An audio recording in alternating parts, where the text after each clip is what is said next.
the Christmas tree at the Christmas party hop. Mistletoe hung where you can see every couple tries to stop. Rocking around the Christmas tree, let the Christmas spirit ring. Later we'll have some pumpkin pie and we'll do some caroling. You will get a sentimental feeling when you hear voices singing, let's be jolly. Deck the halls with bells of holly, rocking around the Christmas tree. Have a happy holiday. Everyone dancing merrily in the new old-fashioned way.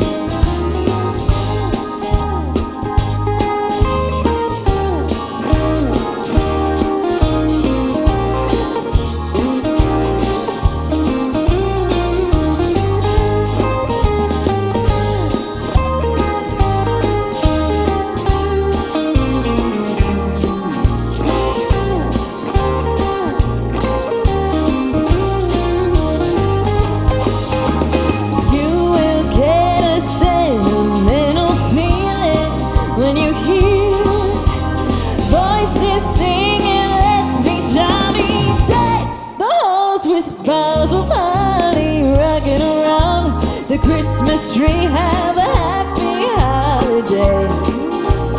Everyone dancing merrily in the new old-fashioned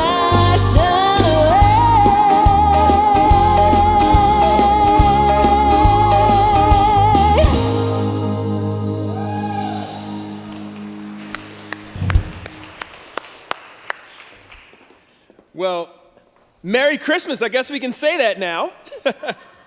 Hey, I'm Chuck Mingo, and I'm going to be speaking with you today as we're in this series, second week, Cooking Up Christmas. And every week, we're having some fun around the kitchen. So what you should know is that I am very limited in my ability to work with what's here, but I have a friend who isn't. So would you welcome up my friend Will Hamelrath? He's going to walk us through a little bit of cooking up on Christmas. Will, it's good to be with you up here. Well, I am not a chef. I'm a home enthusiast. Okay. But I am a better chef than the one you had last week. Yes. So. Oh, wow. Oh, man. That's a dig. So I heard that story. So you were telling me that somebody might have sliced their potatoes a little bit too early. A little too early. They tend to brown if you slice them early. That's what I heard. All right. Well, today we're doing this, but before we get into it, how'd you get into cooking? I grew up surrounded with my mom cooking this big feast every Christmas Eve.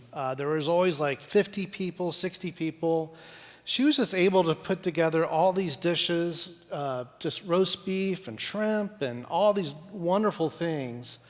And she just had all this experience. I just love watching her cook, and it just really made me want to cook from an early age. That's so cool. And you said she was really calm about it. Yeah, she was very calm about it. I think there was some vodka involved. In the ingredients or for her? For her. Okay. Yeah, a little bourbon. So, we got all these people. You got to calm down somehow, right? There you go. So that's how you got into cooking. And let's talk about today. You're making bread. Yeah. All right. We're going to make a focaccia bread. I guess the recipe's on the Yes, there's a program and there's a QR code. So so if I forget anything, please go by the recipe, not by what replaying this back. But what I want to show first is that we're doing, typically when you make bread, you have water and you put the yeast inside the water first, warm water, and then it kind of blooms, and then you put your dry ingredients in there. Okay. This one's a little bit different, where we're going to take our dry ingredients here, and we're going to add salt and sugar in here, and we're going to do some active yeast, and we're actually going to mix it together with my handy Dutch whisk. If you don't have it, it's a beautiful instrument. The other whisks, the bread gets in there. It gets stuck in there, in there. So, there's also a QR code if you want to buy that from Amazon. Right. No, but there is a commission on that one. That's right. So we'll just stir it together, make sure it's completely incorporated. Okay. We'll add a cup and a half of water. Here, I'll let you do that. Yeah, I'll do that. I can do this part. I think I can do this part. So add the water in there. All right. Okay, we'll do another half cup. That's about good. We're just going to kind of show you. You just want to get incorporated. Obviously, you want all the flour to be hydrated. What I liked about this recipe when I wanted to do this one is you don't need a bread mixer. It's something you can do at home. You just have a bowl. Anyone can do it. As you can see here, it just get really incorporated together. Yep.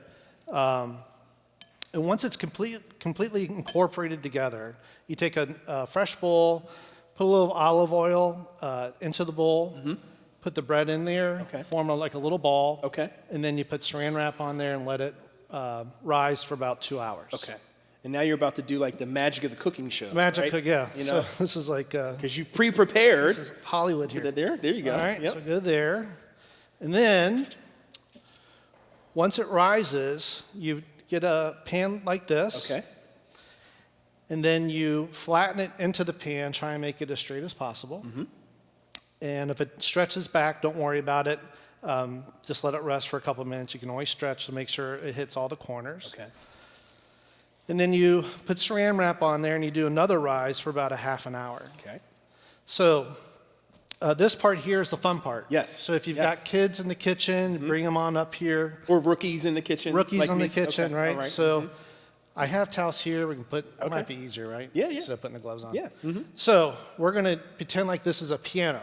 Okay. All right? So You missed your joke. No. Oh, you got it. Okay. All right. You're working up to it. I'm working up to it. Okay. But this time I'm going to be Michael and you're going to be Paul. Oh, nice. Okay. All right. Here So we're going to do Ebony and Ivory. I like it. Here we go. So we're going to use the piano. Okay. Ebony and Ivory live together in perfect harmony. All right. Yeah. You can clap when there's talent. Yeah. You can also judge if that was talent or not. Yeah. So. So we've dimpled the bread here, and the Okay. reason why you dimple is because you don't want to rise. So that helps it not rise. Not rise. Okay. So we're going to make kind of a Christmas bread here. So we've got some sun-dried tomatoes. I'll let you put that on here. This is the part that was really interesting to me, like the ingredients you use. So, sun-dried tomatoes. And we have some Kalamata olives. Olives. So you got that redness going in there. Yeah. We found out, Chuck came to my house to prep me before we did this. And I found out he hates olives. I don't eat olives. I don't. Although I was at a restaurant recently, and it was a group of people, and I took a bite into something that I thought was a date, but it was not. Oh. It was an olive. And I looked at the people, and I looked at my wife, and I knew that if I spit out that olive at the table, my wife would be appalled. So I toughed it out, and I swallowed the olive. So. In England, they spit it out in a spoon. That way you don't see it. See, that's that, you know? All right, so then we have some rosemary here. Okay.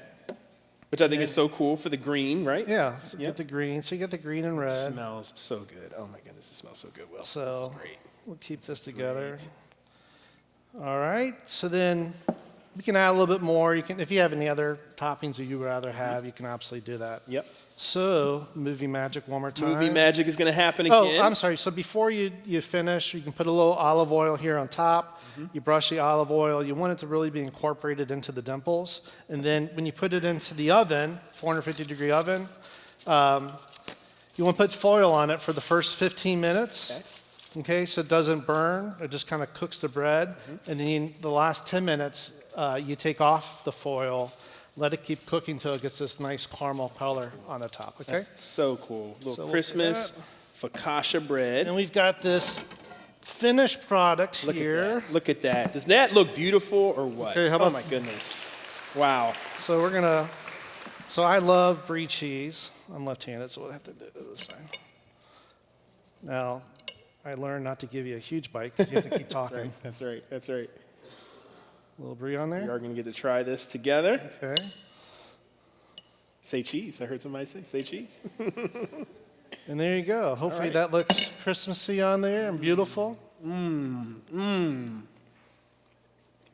Magnifique. This is It is. so good. Yeah. Man. Hey, well, before you leave, one last question. And it's this. What do you love most about cooking? What brings you the most joy in this process? Is it like being in the kitchen, as you talk? Yeah. Is it bringing this whole thing together and kind of the art or the science of it, or is there something else about cooking that really lights you up? I've always learned it's not about what you say, it's about how you make people feel. Yeah. And when I love people, I want them to feel good.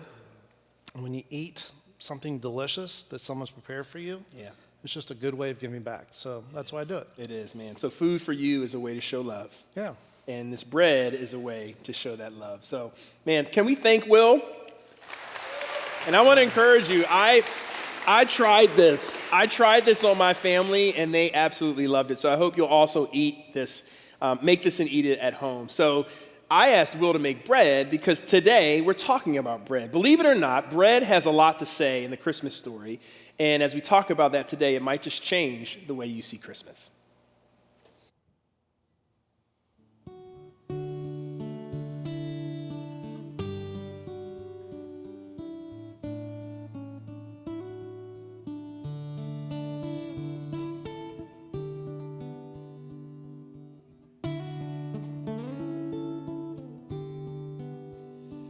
Oh, little town of Bethlehem, how still we see thee lie above thy deep and dreamless sleep. The silent stars go by, yet in the dark street shining the everlasting light. Though hopes and fears of all the years are met in thee tonight.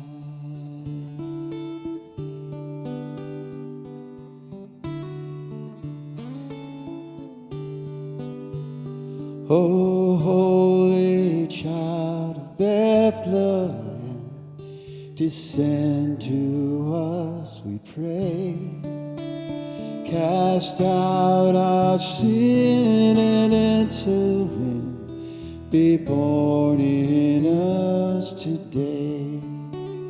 We hear the Christmas angel, the great glad tidings tell. Oh, come to us, abide with us, our Lord Emmanuel.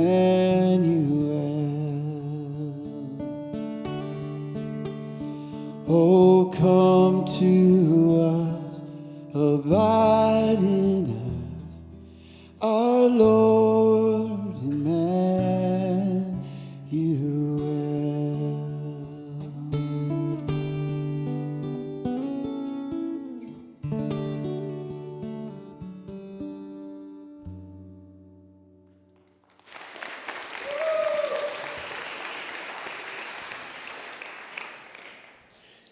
Thank you so much, King. You know, thinking about Christmas and talking with Will about his memories made me think about a memory from my own Christmas experience. I grew up in Philadelphia, and if you know anything about Philadelphia architecture, one of the things that Philly's known for are row homes, which are really, really small. And so, similar to what you said, Will, I remember every year at Christmas, our small row home would have way too many people in it. And it was just family. Everybody was there. And my mom made lots of things that I love. One of the things she made that's amazing is she made an amazing bread pudding. And again, just, for a guy who's doing keto, bread pudding is dessert dressed up in carbs. That's what it is. So not necessarily what I'm eating these days, but I remember that just the first taste of that just tasted like Christmas. I'm sure we all have something like that, something that we remember. And one of the things I remember is it wasn't Christmas until at my house there were grown people sitting outside in winter's cold eating food in folding chairs. Because there wasn't enough room in the house, and yet there was room for everybody at the table. Bread is like that. Bread has something to say because bread is an invitation. Bread kind of communicates something, and there's a lot of things about bread that show up in the Christmas story. So here's the thing about bread. Think about, even in ancient cultures, bread is universal. Even today, bread is universal. Anywhere you go, any culture, any class, bread is a part of it. And in ancient times, bread was actually currency. You would pay people in bread. You would barter with bread. Bread also, therefore, was used in sacrifice all the time. So you look and see all kinds of practices of all kinds of worship of gods, and you'll see bread as a through line and a theme throughout it. And I think the reason for that is because bread costs something. You know, it's a labor of love to make bread. You have places where those resources for bread aren't available to everyone, and so bread costs something. And maybe that's why Jesus in John 6:35 actually says this about himself. He says, "I am the bread of life. And he who comes to me shall never hunger, and he who believes in me shall never thirst." The big idea today I want you to think about is that Jesus didn't come mainly to give bread. He came to be bread. He came to be bread to a hungry world. And he wasn't talking about physical hunger alone. He's talking about the deeper hungers that all of us have, that all of us can relate to. The hunger for love. The hunger to have some place where you are known and loved. The hunger for belonging, for having a place at the table, for having a family or a friend group where you fit in. That hunger to matter, to live a life of meaning. That's part of the hunger that all of us have. How many of us in this world that we live in are hungry for peace? And that hunger is deep, and it kind of transcends lots of the things that we live in and wrestle through. Or a hunger for purpose. A hunger to say, hey, I'm living a life that feels like it's on track with what I think I was put on this earth to do. And so I want to talk about food because I got to be honest. I'm from a family where every male Mingo that I can trace has died from complications of diabetes. And what I know about that is it's probably less genetic and it's probably more environmental. And I know my own experience with that. I'm not diabetic, but I tell you what, I have had a struggle with food for a really long time. Don't tell anybody else this. I eat my feelings. Literally, I have eaten my feelings. And so I know what it's like to kind of wrestle with that. And you know what? No matter how much I exercise, I've run marathons and half marathons. Now I'm a cyclist. But no matter how much I do those things, you can't out-exercise a bad diet.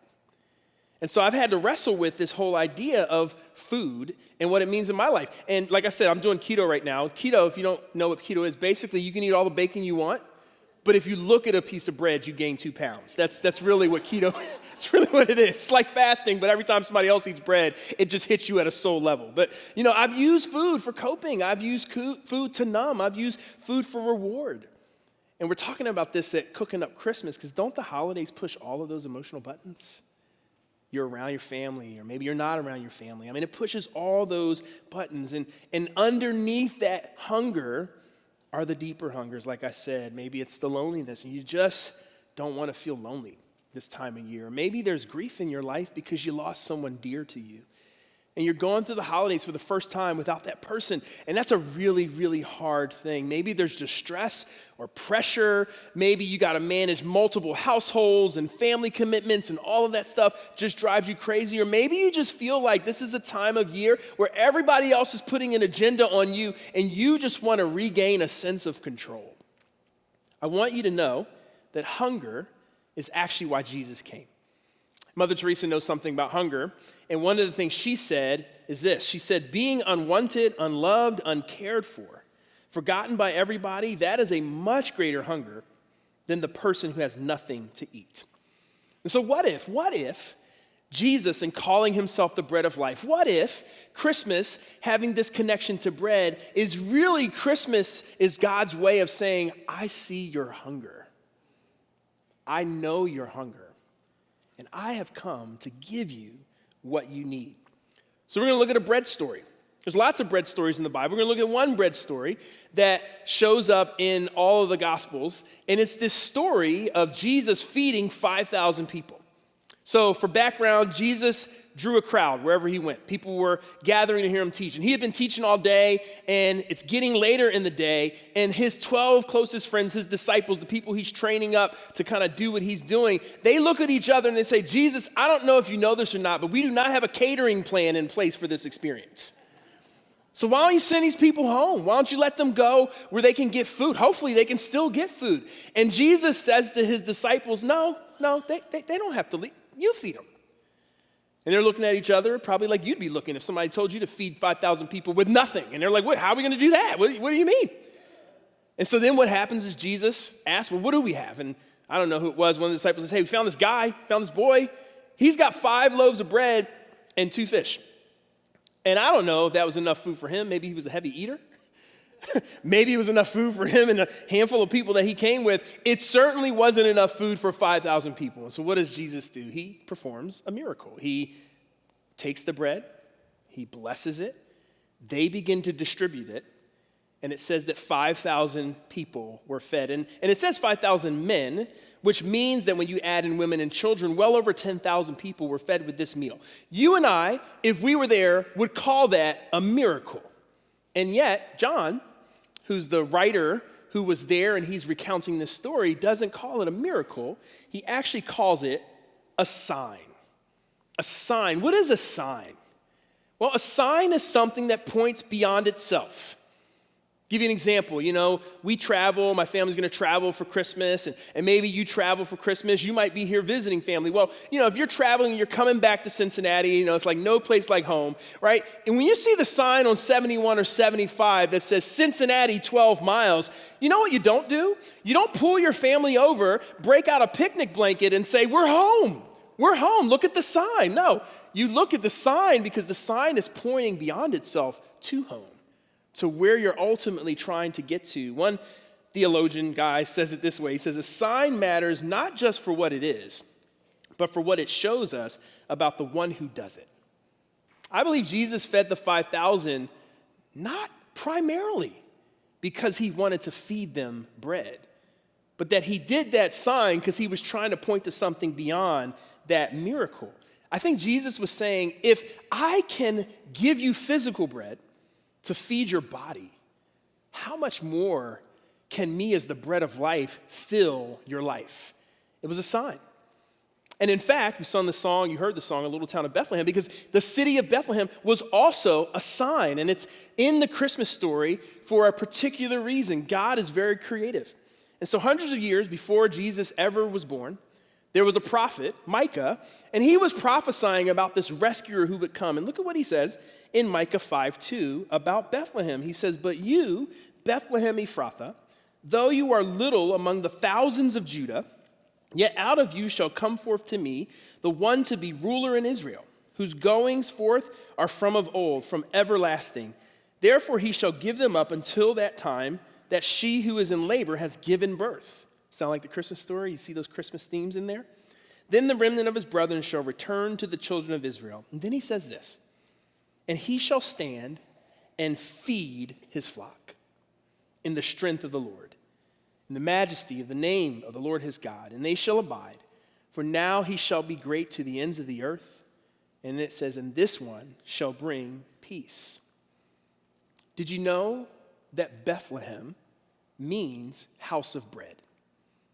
The city's name means house of bread, another sign, another breadcrumb, that literally the bread of life with bread for the world would be born in the city called the house of bread.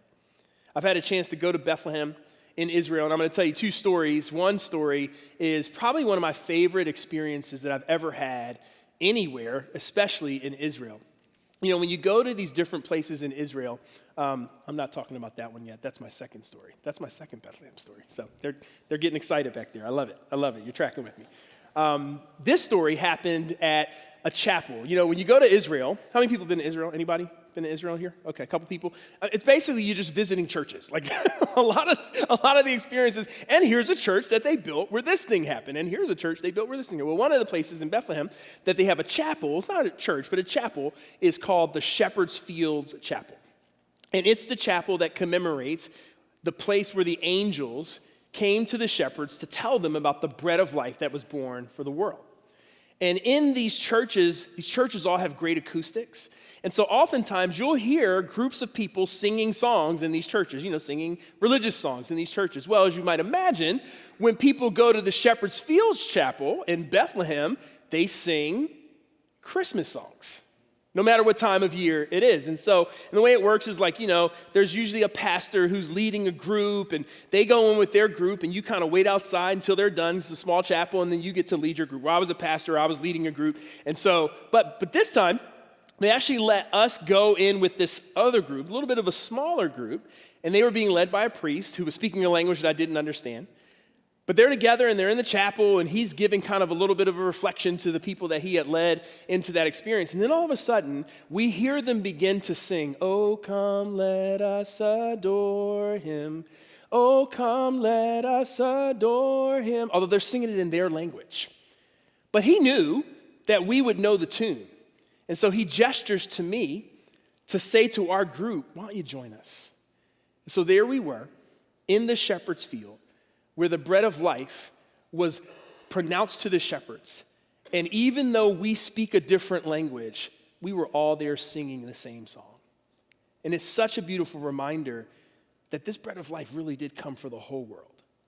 That the only reason that there's a group from Cincinnati, Ohio, and a group from this country gathered in a place in the Middle East is because we believe that Jesus was the bread of life. God pulled out all the stops to make sure that the world would know that Jesus was his promised rescuer, that he was his promised son. Peter Stoner is a mathematician, and he did a calculation on the probability. See, there's all these prophecies. Micah's just one of them, but there's all these prophecies that show up in the Old Testament portion of the Bible, the first 39 books, and they all have these references to a rescuer who would come, these prophecies. And so Peter Stoner said, what's the probability that one person could fulfill just 8 of these magnificent prophecies? And he calculated that probability, again, that one person could just fulfill 8 of these prophecies to be 1 in 100 trillion. Now, I am not a mathematician, but that is a big number. 1 in 100 trillion. Let me put it in terms that maybe makes it more sense to us. This would be more unlikely than winning the Mega Millions lottery, getting struck by lightning, and being attacked by a shark all on the same day. That's how unlikely this is. And yet, Jesus didn't just fulfill 8 of these, he fulfilled dozens of these, including being born in Bethlehem, the house of bread. Why? Because God, I believe, wanted us to know you can receive this bread. You can trust this bread. You can trust that this is, in fact, my son, and that this story really matters. And so what do we do with that? I think this bread thing kind of moves us into what is the real work of Christmas? What's Christmas about for us? What are we supposed to make of the Christmas story? You know, going back to the bread story, Jesus feeds 5,000 plus probably men and women, 10,000 people. And so the next day, surprise, surprise, the crowd is back. Because wouldn't you be back? There is a bread-making machine. I would come back, right? So the crowd the next day comes back, and they understand how this works. They're like, okay, Jesus, tell us what do we need to do? Like, here's what we want. We want your bread.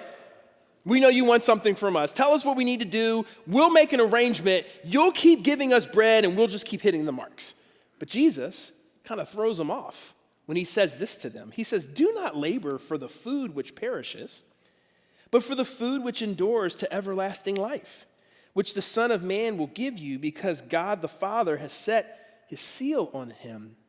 This is the same section where Jesus calls himself the bread of life. He actually calls himself that multiple times. Jesus is saying, you think it's about the actual physical bread, but there is a greater bread. There's a more satisfying bread, and that's the bread that you should be working toward. He flips it on them when they say, well, what's the way this works? And he says this in John 6:29, this is the work of God, that you believe in him whom he sent. You know, part of us really wants to have a checklist when it comes to God. We really do. We just want to say, God, tell me what I need to do. I'll do the good things, and you'll give me a good life. And there's 2 reasons that doesn't work. One is, actually, if God worked that way, that's not a relationship. And God wants a relationship with you and I. But that's not a relationship. That's a transactional thing. That's an ATM. That's not a relationship. But the other reason, and I'm actually glad for this, that it doesn't work that way is because guess what? No matter what the checklist would be, we can't achieve it. We will fall short.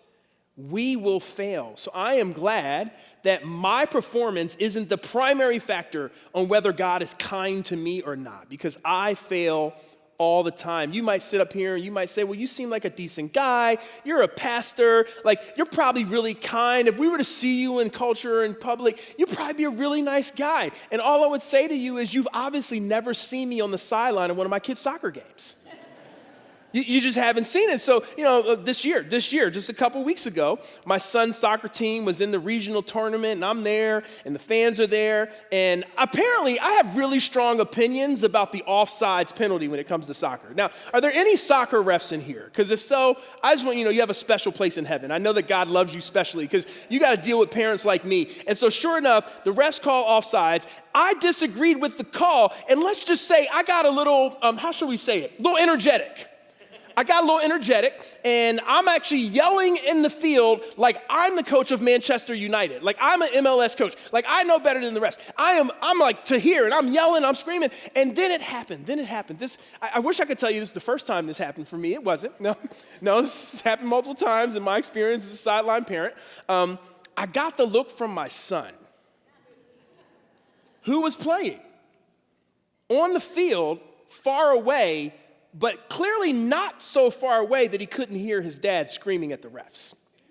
And my son gave me that look. Any parents ever get this look where your son's looking at you? You know what they're saying. They're like, you are embarrassing. Would you just go home? Like, you're embarrassing me so badly right now. He was embarrassed. And then, as if that wasn't enough, then I looked to my left and I saw my dear wife, Maria. And she was giving me her look. That's a whole other look, by the way. That's a whole other look. And that look was like, who are you right now? And why are you yelling at teenagers?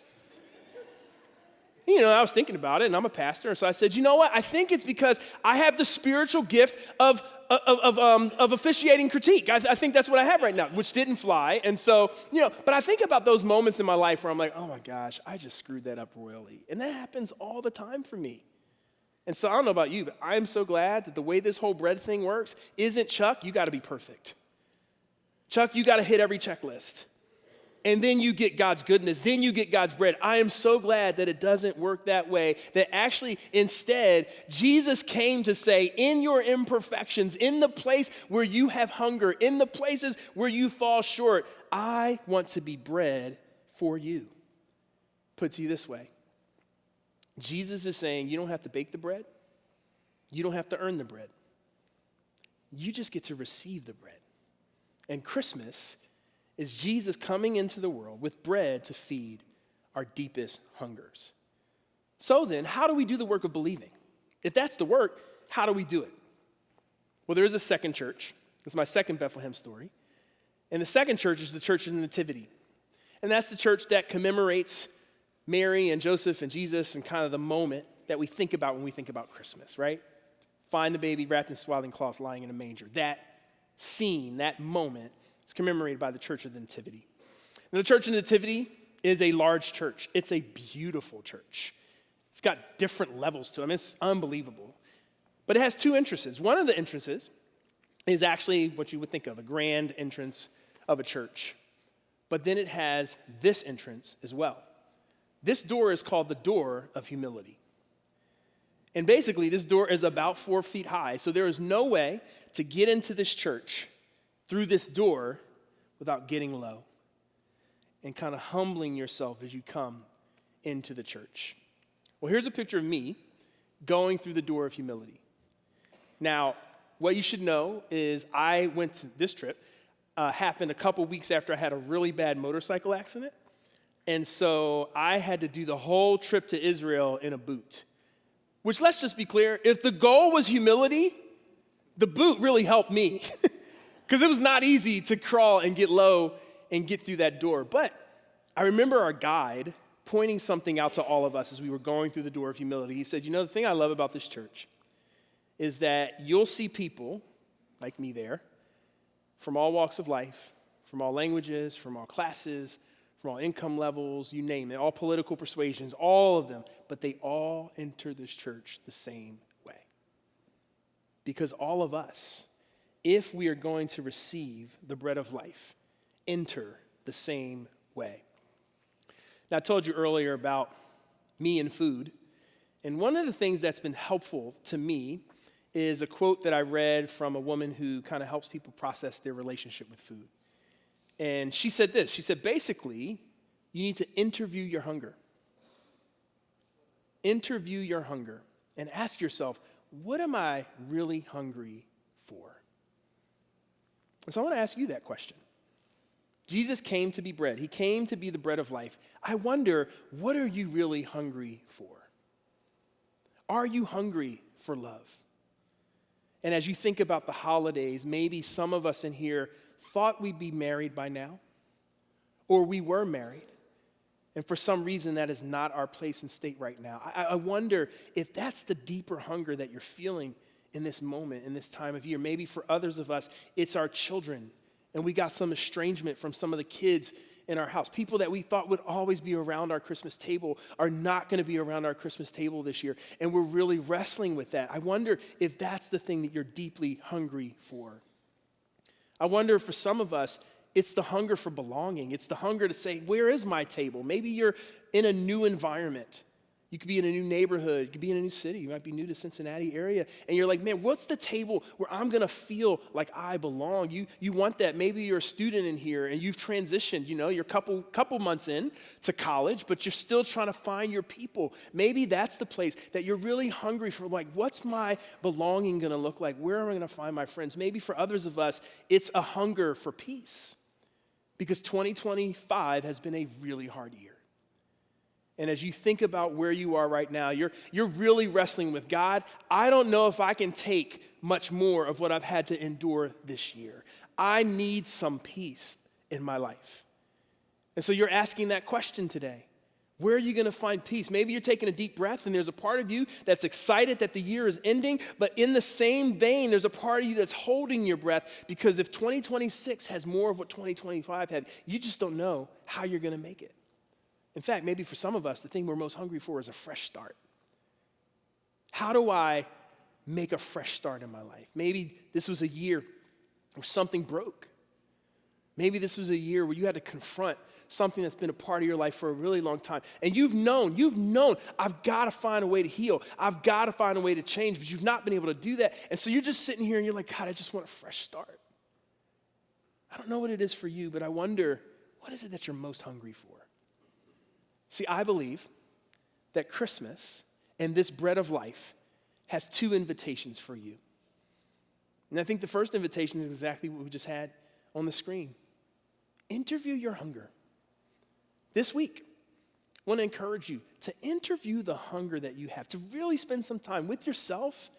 You may not be a prayer, or if you are a prayer, you can pray around this. Hey, what would it look like for me to just get clear on what is it that I'm really hungry for this year?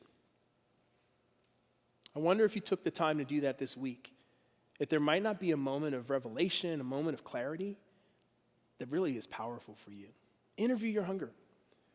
And the second thing is, open your hands and receive. This bread, again, is not bread you have to make. The work, Jesus says, is simply the work of believing. And so maybe this week, opening your hands and receive looks like you having an honest conversation with God. Again, you may be a prayer, you may not be a prayer. You can just pray a simple prayer like, God, if you're real, then would you help this hunger that I feel? And here's what I believe. I believe God loves that prayer. I believe he responds to that prayer. I believe he will respond to that prayer. And maybe that's what it looks like. Maybe for you, opening up your hands and receive is like, hey, somebody invited you here today. And there may be a couple steps down the path on this whole God following thing. Maybe it's like, you know what, this church, this is a place where maybe I can ask some of my questions. Man, there are people who can engage you. You can go to the hearth room right after this if you want to have questions answered or kind of say, hey, how can I get connected? I don't know what it is for you. But man, what I know is this. All you have to do is open your hands and receive it. It's there for you. Jesus is there for you. The bread of life is there for you. He just wants you to open your hands and receive it. Not because you understand everything, and certainly not because you don't have any more questions, but because you know you need what he came to offer. See, Jesus didn't come primarily to give bread. He came to be bread.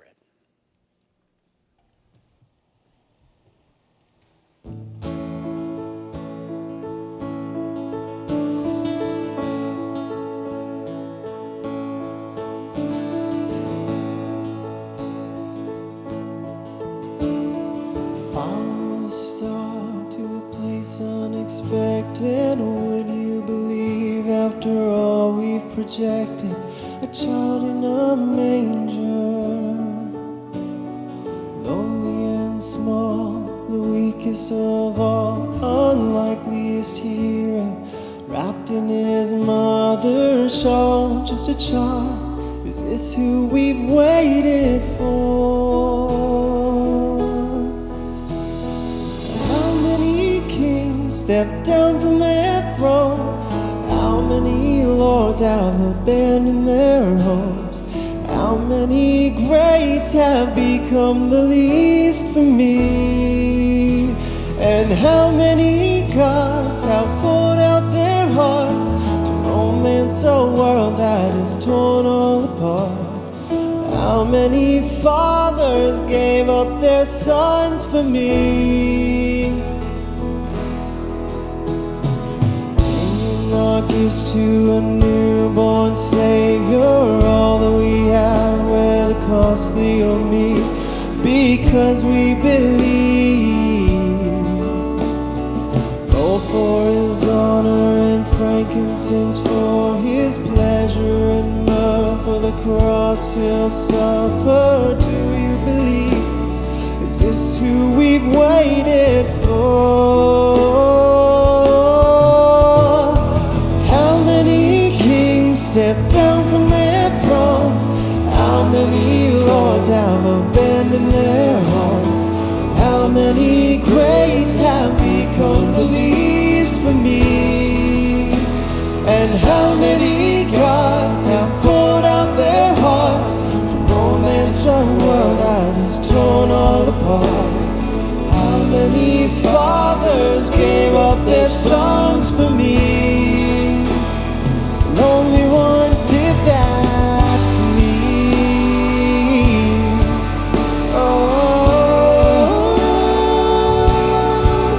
Oh, for me.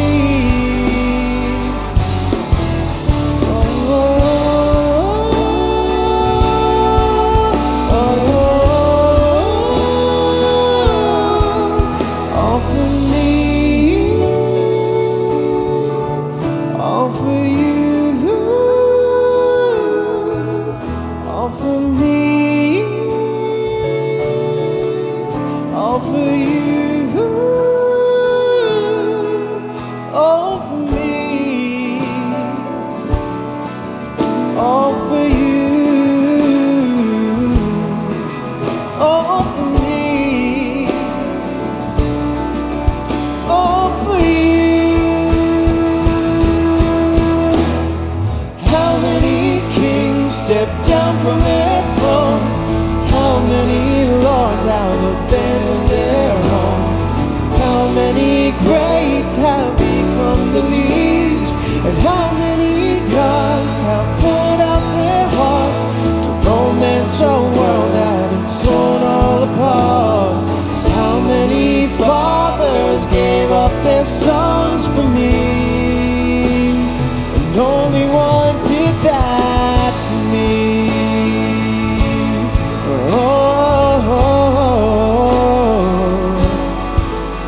All for me. All for you.